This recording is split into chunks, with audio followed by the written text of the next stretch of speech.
Honestly though, I found this, shifting to recording stuff, it's a very different tone on things. Very different tone.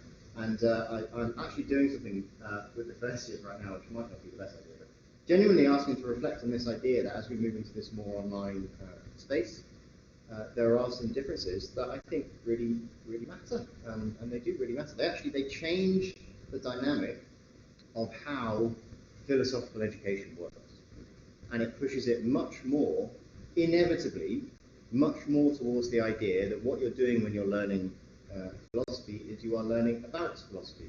You are learning information about what someone else has said at some point, and my job is to deliver you that information in the clearest, most engaging kind of way. So when I'm doing these videos, I'm doing these pre-recorded things for the first years. Very obvious that you cannot do anything other than just give the information.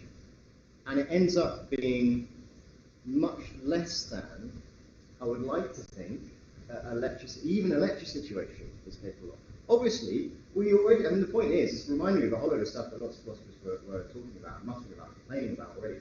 This is already problematic. The fact that I'm standing here at the front and you're all sitting there looking at me makes it seem like I'm the one with the authority and I'm the one telling you how it is. And your job is to sit there and listen to me and just take it as being the right answer. And this is not how philosophy works. It's never how philosophy works. So the problem is, it seems like just the way we are doing things now cannot help but reinforce that idea that that's how it works. Philosophy is meant to be different. It is meant to be an active thing. All these cliches, philosophy teaches you how to think, not what to think. Philosophy is something that you do, it's not something that you know about. You learn how to do philosophy, but you just learn about philosophy. And all of that requires an active role on your part, which even this situation discourages you from, because it's too easy to sit there not taking an active role. How much easier is it to sit there watching a video and not taking an active role? Much easier. This is the default, to be honest. You're never going to ask a video a question because you know it can't talk back. So you wouldn't even think about what questions do I have to ask about this. Obviously, it focuses on the mind, on the fact that you are paying for something, and you are paying for a thing that is now different. And so the immediate thing is, well, change the product, change the price. This is the natural kind of thing.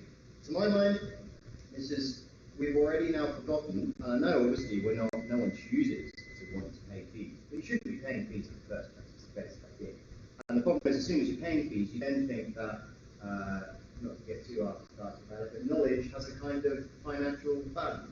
As if the reason to get knowledge is to earn more money in the long run. And this is a real shame. Well, the idea of knowledge as just being intrinsically valuable is something that becomes really hard to hold on to when the focus is all on whether you are getting value from money. So I'm completely on your side. If you're going to be paying, you want the money worth. But I think it's a massive shame that we're even thinking in those terms, in terms of is it worth the money? Is what worth the money? Philosophical understanding or more valuable? Now I know obviously I'm biased because I'm a philosopher person, but genuinely I think it's a shame if the subject loses this idea that it is intrinsically valuable. It's not about money. It's not about employability. It's not about yes. Yeah, that's not too lofty enough. So I'm on your side, but at the same time, I think it's a shame that all of this stuff forces us into a mode that we were resistant to drifting into anyway. We were already drifting that way, but we were resistant to doing so. And this has just pushed it a little push further. I think there has to be a little bit of resistance from people like me to say that I'm not okay with the idea that philosophy just becomes a package of information that we package in a nice, well-presented way, and then we give it to you as a product as pricing. I think that should be resisted in some